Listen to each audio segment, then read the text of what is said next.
श्री राम कथा में प्रस्तुत करते हैं, जनकपुर में धनुष यज्ञ में शिव जी का धनुष भंग हो गया है और वो धनुष भंग होने से इतनी आवाज़ निकली जो त्रिभुवन में गूंज उठी। महर्षि परशुराम जी की समाधि जो है वो छूट गई और उनको लगा कि भोलेनाथ जी के धनुष को किसी ने भंग कर दिया है और वो मिथिलापुर में आ गए। जब देखा तो वो बहुत गुस्सा करने लगे। आज की कथा जो है हास्य और व्यंग, मार्मिक और काल्पनिक। महर्षि परशुराम जी का लक्ष्मण जी के साथ संवाद होगा, बहुत ही आनंददायक। सुनिए, कथा प्रस्तुत है। परशुराम जी आए, महाराज जनक जी को डांटने लगे कि जनक बताओ शिव धनुष को किसने तोड़ा है और शीघ्र बताओ, उसको समाज से अलग कर दो, नहीं तो सभी राजाओं को मारने की धमकी दी और बोले कि जहाँ तक तुम्हारी धरती है वहाँ तक की मैं ज़मीन को उलट पुलट कर दूंगा। महर्षि परशुराम जी की बातों को सुनकर महाराज जनक बहुत भयभीत हो गए। वो उनके क्रोध को समझते थे। सारे मिथिलावासी दुखी हो गए। सीता माता जो हैं कांपने लगीं। सब भयभीत हो गए, सब मौन हो गए। तब श्री राम जी ने आगे बढ़कर कहा, शीश झुका करके उनको प्रणाम किया। बोले कि शिव जी के धनुष को भंग करने वाला कोई शिव का प्यारा ही होगा, कोई आपका दास ही होगा। परशुराम जी बोले, दास और सेवक? जो शत्रु जैसा काम करे वो सेवक कैसे हो सकता है? और हे राम, तुम ही सबके अगुआ जान पड़ते हो। चोर की दाढ़ी में तिनका है, सबसे पहले तुम ही बोले हो। महर्षि परशुराम जी की बातों को सुनकर लक्ष्मण जी मुस्कुरा करके सामने आ जाते हैं और कहते हैं, जो ज़्यादा सीधा होता है वो अपना नाश कराता है। मीठे गन्ने को देखो तो कोल्हू में पेर आ जाता है। भाई ने मीठे वचन कहे इसलिए क्रोध बढ़ आया है। सबसे पहले ये बोल उठे इसलिए चोर ठहराया है कि हे महामुने, आपका कोई उत्तर नहीं दे रहा था और मेरे भाई ने आपका उत्तर दे दिया, इसलिए आपने उनको चोर ठहरा दिया। लक्ष्मण जी की वाणी को सुनकर परशुराम जी क्रोधित हो गए और बोले कि ये वेदों में लिखा है, जब दो आदमी बात कर रहे हों तब तीसरे को नहीं बोलना चाहिए, वो भी जबकि वो कमजोर हो। हाँ, अगर निर्बल कमजोर पड़ता है तब कोई सबल व्यक्ति उसमें दखल दे करके उसको रफा दफा करा सकता है। लक्ष्मण, क्या तू विश्वामित्र और राम से बड़ा है, दबंग है जो तू बोल रहा है? लक्ष्मण जी कहते हैं, सुनिए ऋषिराज, इस स्वयंवर में जब महाराज जनक जी ने वीरों से हीन पृथ्वी बता डाली तब मैंने उस मर्यादा को कायम रख करके दिखा दिया कि पृथ्वी जो है वो वीरों से खाली नहीं है। महाराज जनक जी ने तो खंडन किया था कि पृथ्वी वीरों से खाली है, परंतु मैंने मंडित कर दिया, दिखा दिया। और अब महाराज जनक जी मौन हैं और आप उस पर प्रश्न कर रहे हैं, इसलिए मैं बोल रहा हूँ महामुने, क्योंकि मैं तो मंडन करने वाला हूँ और मैं जब तक जीवित रहूँगा उसे कोई खंडित नहीं कर सकता। कोई ऐसा नहीं कह सकता कि पृथ्वी जो है वीरों से खाली है। और अब मेरे सामने ही उसको खंडित करते हुए वीरत्व भाव को चुनौती दे रहे हैं। मैं इसलिए बोल रहा हूँ। और बचपन में मैंने बहुत सी धनुही तोड़ी हैं, कभी आपने क्रोध नहीं किया। लक्ष्मण की बात को सुनकर परशुराम जी क्रोध से भर गए और बोले, छोटा मुंह बड़ी बात। बोले, वह राजा के लड़के, मुंह नहीं संभाल रहा है तू, मुझ जैसे क्रोधी के आगे क्यों आंख निकाल रहा है तू। श्री महादेव का महाधनुष संपूर्ण जगत में अनुपम है, ऐसा प्रचंड को दंड भला छोटे छोटे धनु ही सम है। परशुराम जी ने इस प्रकार कहा तो लक्ष्मण जी विनय भाव से कहते हैं, हे मुनिराज, श्रीमान तपस्वी ब्राह्मण हैं, इसलिए मुझे ये कहना है, ब्राह्मण का भूषण क्रोध नहीं जो महाराज ने पहना है।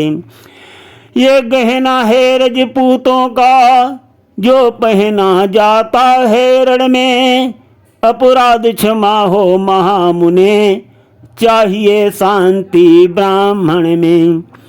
इस प्रकार से लक्ष्मण जी ने ये शब्द विनय भाव से कहे थे, परंतु परशुराम जी को क्रोध आ गया और बोले, अरे दुष्ट अज्ञानी, तो मुझको शिक्षा दे रहा है। ए बालक, क्या हो गया तुझे जो बात काटता जाता है, क्या न्योतारी ब्राह्मण समझा जो मुझे डांटता जाता है। परशुराम जी बहुत क्रोध करके कह रहे हैं कि मुझे सीधा मत समझ, ये मेरा फरसा जो है ये शास्त्र भाव तक की भुजाओं को काटने वाला है। परशुराम जी की ऐसी बातों को सुनकर लक्ष्मण जी भी क्रोधित हो जाते हैं और कहते हैं कि अगर मैं तुम्हारा ये विप्र भेष, संत का भेष अगर मैं न देखता तो एक पल नहीं लगता मैं तुमको मजा चखा देता और तुम्हारे सारे अरमान मिटा देता जितने तुम्हारे दिल में भरे हैं, और ये जो फरसा बार बार दिखा रहे हो इसको भी तुम भूल जाते, मैं ये सब छीन लेता तुम्हारे, और जितना उछल कूद रहे हो ये सारी चौकड़ी जो है तुम्हारी भूल जाती। बहुत व्यंग करते हैं लक्ष्मण जी यहाँ पर। कहते हैं अपने फरसे को बगल में दबा करके रख लो, नहीं तो इसको नजर लग जाएगी, कहीं इसमें हवा न लग जाए। अब बीत चुकी इसकी बहार, ये शस्त्र आपका गुठल है, फरसे में नहीं प्रबलता वो जो बूढ़ी वाणी में बल है। कि महाराज तुम्हारे फरसे की धार इतनी तेज नहीं है जितनी तेज तुम्हारी वाणी है। परशुराम जी क्रोध करके बोले, अरे बालक, अकल के दुश्मन, तेरी ये हंसी मौत का कारण बन सकती है, तू क्यों अपनी मौत को दावत दे रहा है। दूध मुँह बड़ों से हंसी छोड़, अन्यथा रुलाएगा फरसा, कर देगा खट्टे दांत अभी वो स्वाद चखाएगा परसा।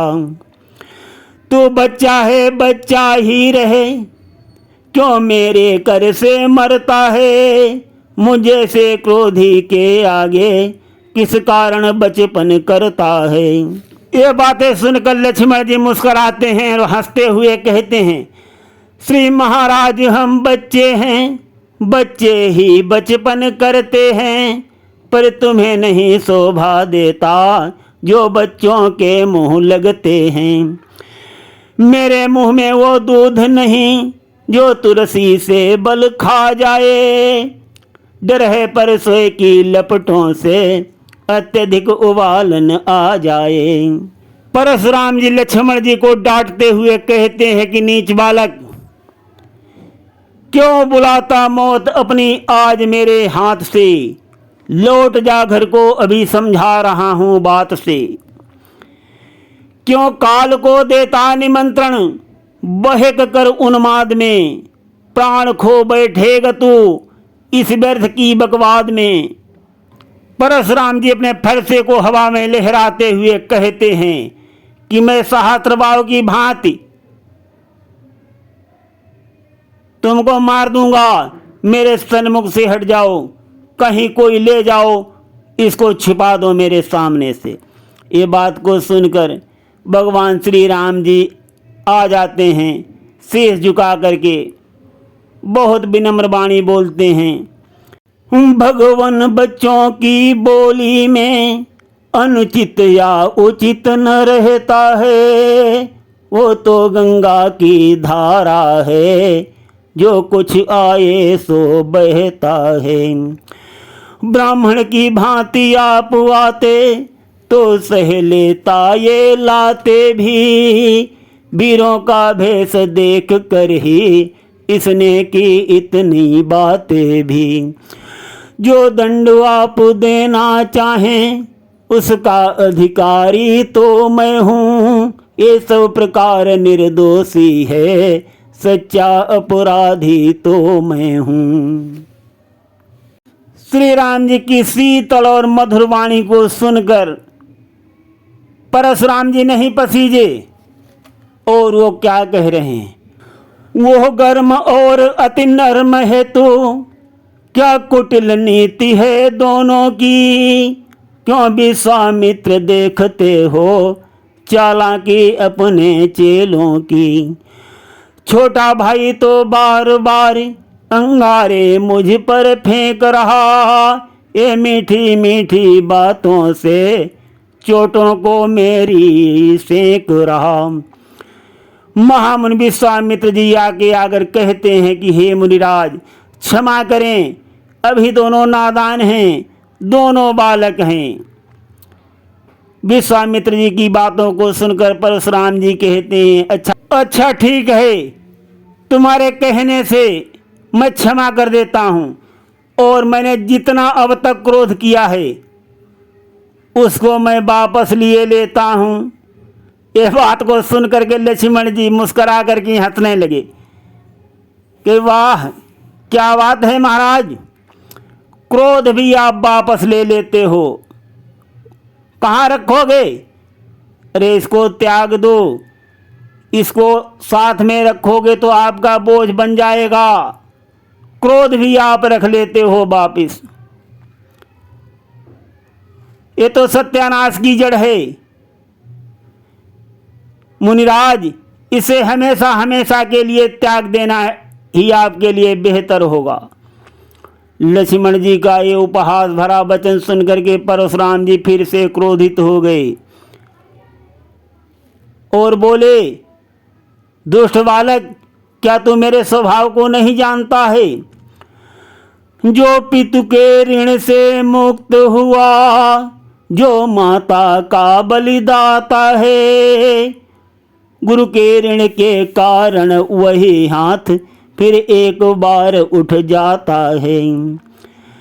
इस कारण अब उस कर्जे का पूरा भुगतान करूंगा मैं, अपने इस खूनी फरसे से तेरा बलिदान करूंगा मैं। और महामुनि परशुराम जी परसा लहराते हुए लक्ष्मण जी की ओर दौड़े। अब लक्ष्मण जी क्रोध से मिश्रित व्यंग्यवाणी कहते हैं, खूब, बहुत खूब महाराज, बहुत खूब। वो लोहा तुमको ही शुभ हो जिसने घर का लोहो चाटा, बलिहारी है उन हाथों की जिसने माता का सिर काटा। यदि गुरु का ऋण ही बाकी है तो उसको मैं निपटा दूंगा, ले आए आप महाजन को कौड़ी कौड़ी भुगता दूंगा। इस प्रकार से जब लक्ष्मण जी व्यंग्यवाणी में कहते हैं, परशुराम जी के क्रोध का पारा चढ़ जाता है। कहते हैं कि अरे दुष्ट बालक, अब बहुत हो चुका है, बहुत हो चुका, अब मुझे सहने की क्षमता नहीं रह गई है तेरा व्यंग। और फरसा तान करके लक्ष्मण जी के तरफ दौड़ते हैं तो श्री राम जी सामने आ जाते हैं शीश झुका करके और कहते हैं कि महामुनि, आपका फरसा जो अपने दासों का लहू पिए, इतनी उसमें ताव नहीं है, हमारी गर्दन तो आपके फरसा की छत छाया में ही है। यदि आप इसे काट भी डालोगे तो मुझे कोई चिंता नहीं, मैं विप्र के चरणों में न्यौछावर हो जाएगा, ये शरीर बहुत बड़भागी होगा। परशुराम जी ने श्री राम जी की शीतल और मधुर वाणी सुना तो बोली, हे राम तुम्हारी बातें सुन नरमाई मुझ में आती है, पर देख तुम्हारे भाई को वो गुस्सा फिर बढ़ जाती है। लक्ष्मण की ओर इशारा करके कहते हैं कि देखो अब भी मुस्करा रहा है, और उसकी मुस्कुराहट जो है मेरी छाती को विदीर्ण कर रही है, और उसकी ये व्यंग भरी चितवन मेरे पूरे शरीर को आग लगा रही है। तुम उसको क्यों नहीं समझाते, क्यों उसको शिक्षा नहीं देते, और उसको मेरे आंखों के सामने से क्यों नहीं हटा देते। लक्ष्मण जी मुस्करा करके कहते, अब तो बात बन गई। पास आकर के हाथ जोड़ करके कहते हैं कि हे मुन्नाथ, हम यहाँ से हट जाएं, आपको यही पसंद है तो आप अपनी आंखें बंद कर लीजिए, मैं आपको दिखाई ही नहीं दूंगा।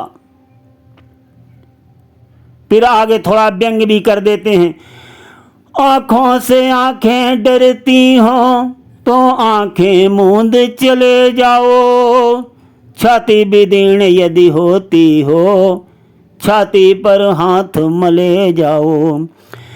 तब बिना बुलाए आए थे, अब बिना कहे जा सकते हो, अनुराग धनुष खंडों का हो तो इनको ले जा सकते हो। इस प्रकार से जब लक्ष्मण जी ने अंगूठा दिखा करके परशुराम जी को चिढ़ाया, परशुराम जी बोले क्रोध से, घोर अपमान, घोर अपमान, धिक्कार है मेरी भुजाओं को जो इस पर प्रहार नहीं किया। धिक्कार भुजाओं पर मेरी जो इस पर नहीं प्रहार किया, है व्यर्थ कुल्हाड़ा ये मेरा जो इसे नहीं संहार किया। है नहीं सवाल बाल बध का जब ये खुद मरना चाहता है, मत देना कोई दोष मुझे, फरसा अब इसे छांटता है। और फरसे को हवा में फिर से लहराते हैं, परंतु उनका हाथ जो है वो रुक जाता है। क्या कहते हैं, ये क्या चंबा है जो मेरे पैर आगे बढ़ नहीं रहे, और फरसा जो है मुझको पहाड़ जैसा लग रहा है। ये वाणी को सुनकर लक्ष्मण जी ने फिर व्यंग वचनों में कहा कि मुनिवर, देव जो है आपके ऊपर अनुकूल है, और जो आपके मुख से अब फूल बरसने लगे हैं। संभल के रहना, कहीं यहीं पर गिर न जाना, जो हमें आपका यहाँ पर मंदिर बनवाना पड़े। पूजा सामग्री तो हम नहीं रखते हैं, और हाँ, प्रभु अगर ये स्वीकार करें तो हम हार आपको भेंट कर सकते हैं। इस प्रकार से लक्ष्मण जी व्यंग वचन बोल रहे थे तो राम जी आगे आ गए और लक्ष्मण जी को इशारा कर दिया कि बस। और राम जी ने सिर झुका करके कहा कि हे मुनिवर, हम ब्राह्मणों की सेवा करते हैं, यही हमारा धर्म है, हम उनके सामने झुकें, ये पहला हमारा कर्तव्य है। क्या कहते हैं श्री राम जी, हम करें ब्राह्मणों की सेवा, स्वामी ये धर्म हमारा है, हम झुकें ब्राह्मणों के आगे, पहला कर्तव्य हमारा है। ये दया ब्राह्मणों ही की है, सीता से नाता जोड़ा है, ये कृपा ब्राह्मणों ही की है, शिव धनुष राम ने तोड़ा है। परशुराम जी ने श्री राम जी की वाणी को सुनकर झुंझला करके कहा, बाक युद्ध अब हो चुका, बाण युद्ध हो राम, रण ही निर्णय करेगा कौन बड़ा बलधाम। मैं परशुराम कहलाता हूँ तो तू भी राम कहाता है, मेरा ही नाम छीन कर तो मुझ पर ही धाक जमाता है। दो राम नहीं, दो राम रहेंगे नहीं राम। इस कारण कर संग्राम अभी, अन्यथा जगत को मत बहका, दे त्याग राम का नाम अभी। श्री राम जी ने हाथ जोड़ करके विनीत भाव से कहा, भृगुनाथ आप में और मुझ में सोचो तो कितना अंतर है। मस्तक पर तो है परशुराम, ये राम नाम चरणों पर है। श्री राम जी कहते हैं, मैं राम आप हैं परशुराम, अब कहिए किसका नाम बड़ा। और वही बड़ा होता है जिसका नाम बड़ा होता है। भृगुनाथ विनय हम करते हैं, पर आप बिगड़ते जाते हैं। हम जितने झुकते जाते हैं, प्रभु उतने बढ़ते जाते हैं। बिगड़ जाएं यदि हम कहीं, तो अनर्थ हो नाथ। सूर्य वंश में जन्म है, धनुष बाण है हाथ।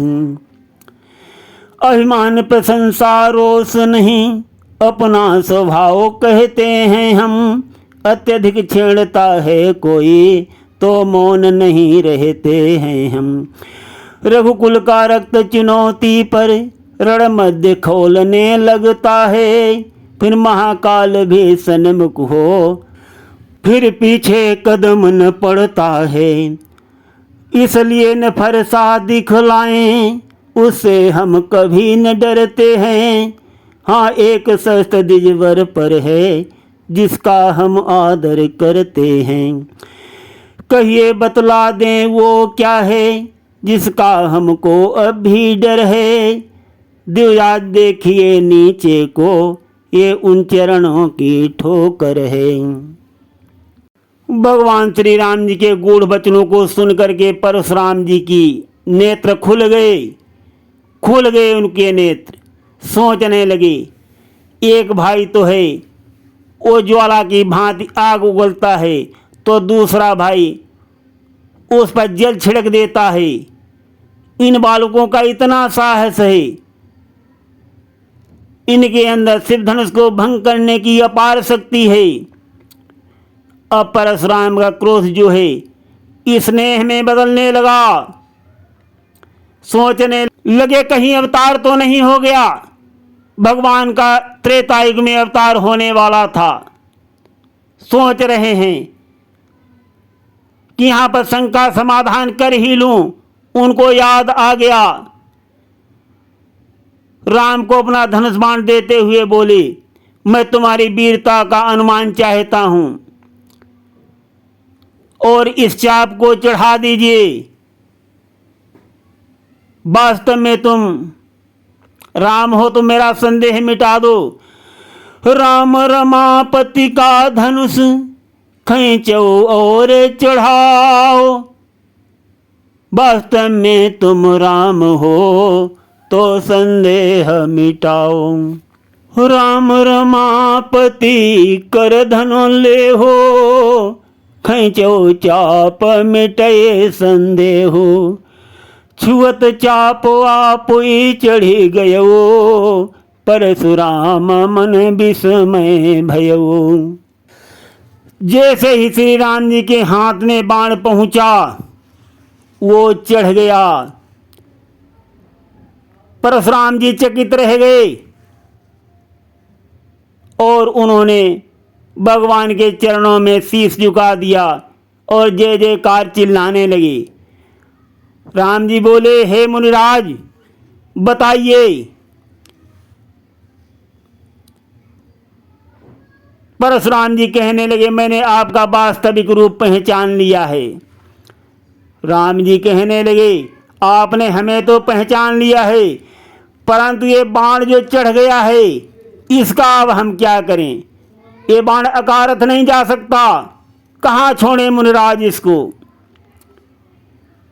परशुराम जी बोले, प्रभु मुझे विश्वास नहीं था